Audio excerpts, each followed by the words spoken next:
Now, you might think they had enough to worry about in the US Congress as they consider foreign affairs crises from Gaza to Iraq, but they found time today to pass a motion expressing their support for a secure, prosperous and united kingdom, echoing similar sentiments from the US President. Back in June, Barack Obama threw in his 2 cents on the referendum.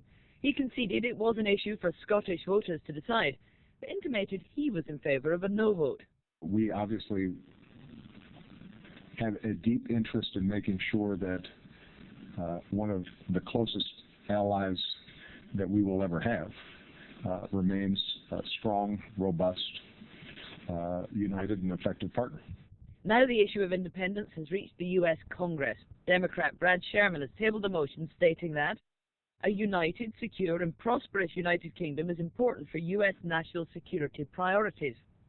Signed by 27 Democrats and Republicans, it seems President Obama is not alone in his support for the UK staying together. Well, live in Washington, we can now talk to the Congressman who put forward the motion, Brad Sherman. And in our Edinburgh studio is Professor Joe Goldblatt. Originally from Texas, he has dual UK and US citizenship, and he's a member of Academics for Yes. Let me come to you first, Congressman Sherman. Why did you feel motivated to put this motion before the House? Well, I thought it was important that we echo President Obama's statements. I think they're broadly reflective of thinking here in Washington, and that's why I was able to put forward a resolution supported by the Republican chairman and the Democratic ranking member of the Foreign Affairs Committee and a wide swath of American public opinion. And I know that the BBC has to keep things balanced, and you'd think that the way to balance my appearance would be to have a member of Congress who was in support of an independent Scotland, but I couldn't find one, and I don't think the BBC could find one either. Because but we have found an eminent American guest who is in favour of independence, who's in our Edinburgh studio now. Are you surprised, Professor Goldblatt, that the US Congress is taking this much interest in our referendum?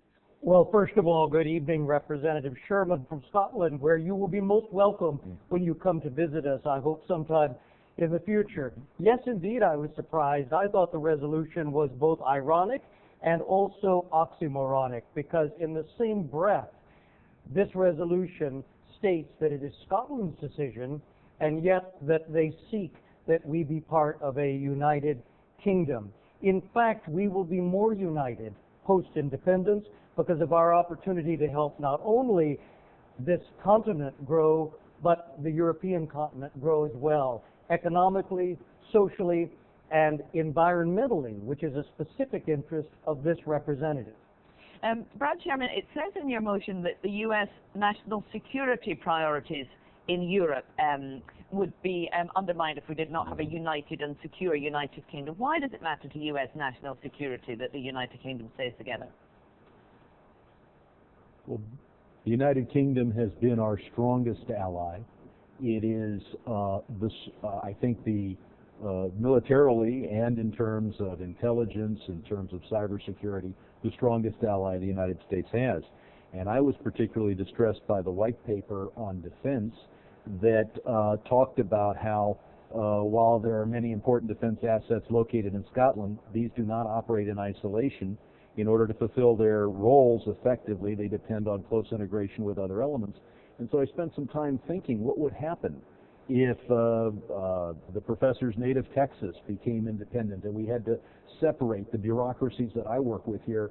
And I don't know how the bureaucracies will work in Great Britain and Northern Ireland, but I do know that if you had to separate out any bureaucracy, whether it be our Army, our Navy, or any federal agency, the bureaucrats would spend virtually all their time focusing on how to disintegrate their organizations, and they would be they wouldn't have the time to focus on emerging threats, new plans, current efficiencies. I would shudder to think what would happen if you took any single federal agency and decided to break it apart, to disintegrate it. I think there would be many, many years where it would be ineffective and unable to plan for the future. Professor Goldblatt, is it of a concern that our closest ally with whom we share so much intelligence and cooperation on cybersecurity matters, is worried about Scotland going its own way? No, in fact, that is why, Congressman, I'm confident that in the post-independence Scotland, we will be closer than ever before to the Council of Nations, including my home country, the United States. You know, it's interesting. You're from California with 35 million residents, and you have 53 representatives in Congress. In Scotland, we have one for 5 million people.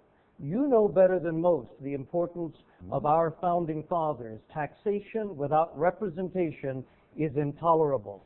And that's what this debate is about. It's about Scotland making decisions about Scottish lives, including our freedom and our safety and security in our sovereign nation of Scotland. Brad Sherman? Well, first, it's news to me that there's only one member of the House of Commons from all of Scotland. I don't think that's an accurate statement. But I will say that I know Alex Salmond has analogized his movement to the American Revolution. And before he casts himself in the role of Thomas Jefferson, he should have read the Declaration of Independence, which says that normally you keep a country together. But in our case, there was such a train of abuses and usurpations as to evidence a design to reduce the people under absolute despotism and establish an absolute tyranny over the 13 colonies. Okay. All right. I don't know David Cameron well, but it doesn't sound like an absolute despot.